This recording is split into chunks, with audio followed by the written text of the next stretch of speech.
Hey everybody, this is Darren Van Dam, and you're watching Flick Connection, the show that helps you get more out of movies. And today I want to tell you about 10 incredibly intense movies you can currently watch for free on Tubi.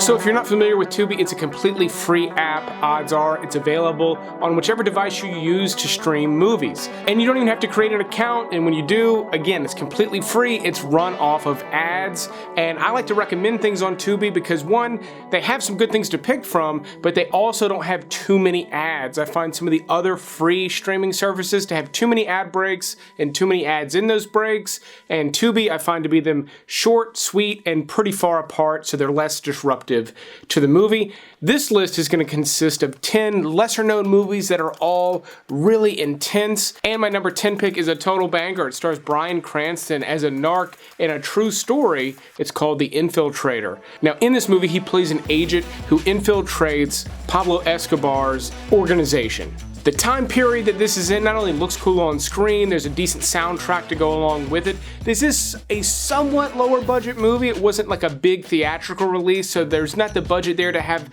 the truly epic soundtrack that you might expect in a movie like this, but not only is Bryan Cranston great, John Leguizamo has a really great role. I usually really like him. Sometimes though, movies don't give him very much to do, and he's got a pretty interesting character in this movie. And again, just a really interesting story with some real nail-biter sequences, but it's also this really long, drawn-out undercover operation, so there's a lot of layers to it as well, especially for a smaller movie like this. If you never saw this, but you generally like crime movies like this one, then I see no reason why you wouldn't really enjoy The Infiltrator. Certainly one of the stranger picks on this list is Crank 2 High Voltage. Now let me explain. Now I am a Jason Statham fan. I'm not gonna hate on his movies by any means, but I think this is one of his more underrated ones because it's kind of written off as just sort of this weird sequel to Crank, which was a decent movie, but Crank 2 does something different. It goes way hard in the paint. I mean, they really made this a bonkers movie. There's a whole acid trip thing that's filmed like old Godzilla movies. It's high octane stuff from the very beginning, and yet it's silly and over the top, but it's incredibly self-aware as well. In fact, you get to the end of the movie and it's such a wild, crazy ride. I don't care that the editing is jumpy and all over the place. It's just fun to watch. And then they set things up where I was like, yes, please bring on a third one. I would love to have this insane trilogy where the third one gets even crazier. It never happened, unfortunately, but I still feel like Crank 2 is this little weird gem that's just one of the more over-the-top movies that Jason Statham has ever done. Now, as I said, this is a list of intense movies, and a couple of the ones on this list are going to be hard to watch for some viewers, honestly. And Hard Candy is one of those movies. Now, in this movie, Patrick Wilson plays a pedophile. He picks up a young girl on the internet. She is played by Ellen Page, but things are not what they seem. What the marketing and the trailers for this movie promise is that she is up to something. She's aware of who and what he is, and she's got a trick up her sleeve. And I will tell you, this movie gets very dark. There are multiple sequences in it that are difficult to watch. And notice I said multiple. It's not like just one. This movie kind of keeps hammering you with it, and it kind of can be exhausting by the time you get to the end. But this was also sort of like a smash indie hit because it is very raw, and the filmmaking in this is done very well. I mean, it's a very well done movie. It's very intense, and it's very effective. I'm just giving a lot of warnings because the subject matter here is not going to be for everybody, but if you're looking for something intense, this one definitely fits that bill.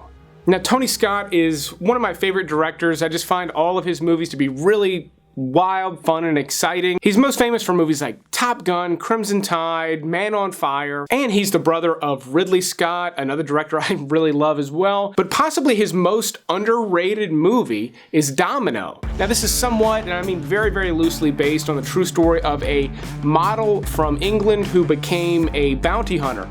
Now the bounty hunter in this movie is played by Keira Knightley. Mickey Rourke has got a really great role in this, and this is just really kind of like a balls to the wall, I want to say action movie. It's not your traditional action movie. This is really an indie movie that has just a lot of action packed into it, that's filmed like on this smaller scale, but the editing style to this movie and the way that it was filmed with all these color filters and overexposure and just wild stuff, along with just a killer soundtrack and some zany sequences, like a whole Jerry Springer thing in the middle of the movie that doesn't really drive the movie forward. It's just sort of wild that it's there. I like all of that. This movie is just absolute mania, and it works on screen as sort of a fun piece of entertainment.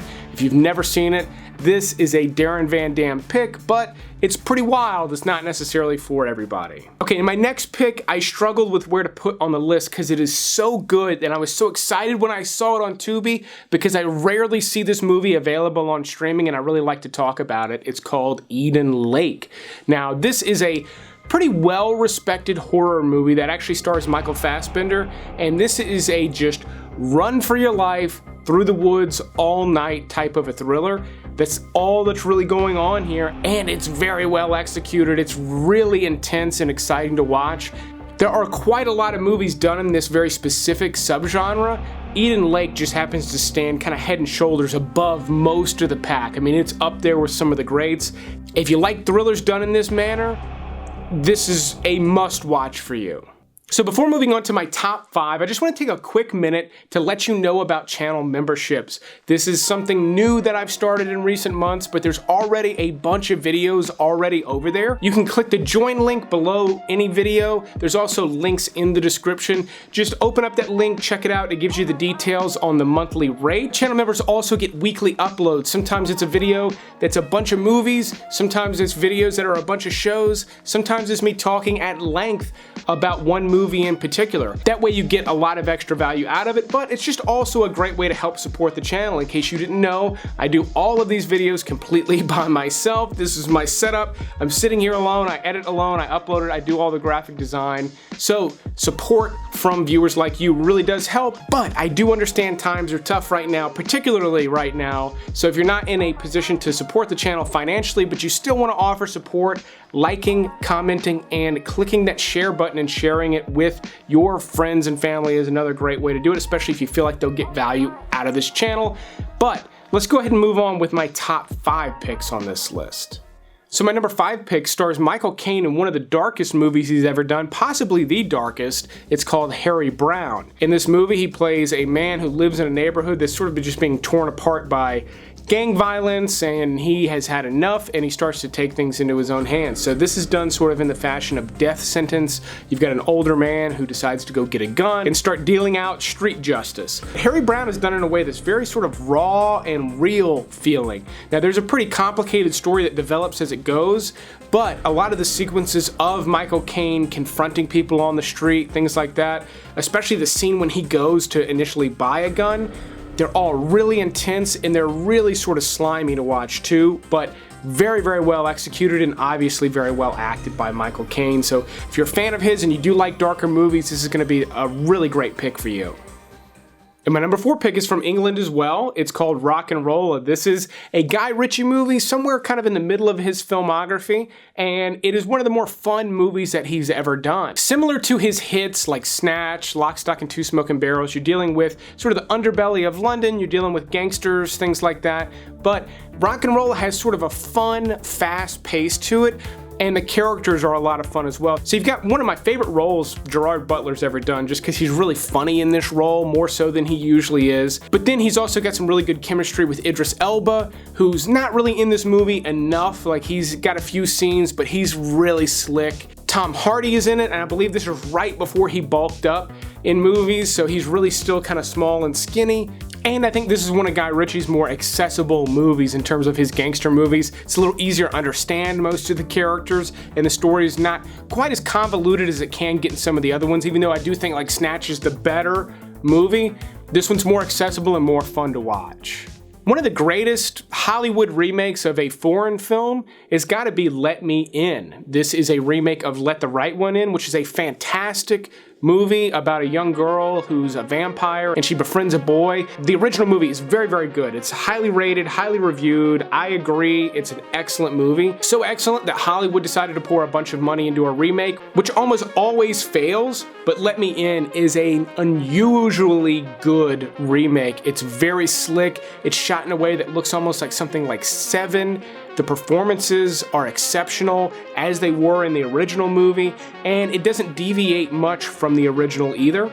This movie generally has a pretty sad, dreary mood about it, just like the original did, and that's okay. That's kind of the mood of the movie. It is a vampire movie. If you typically like vampire lore and movies and things like that, this is an exceptional one. There's a good chance you've seen it, but maybe didn't quite realize how good it is compared to the original.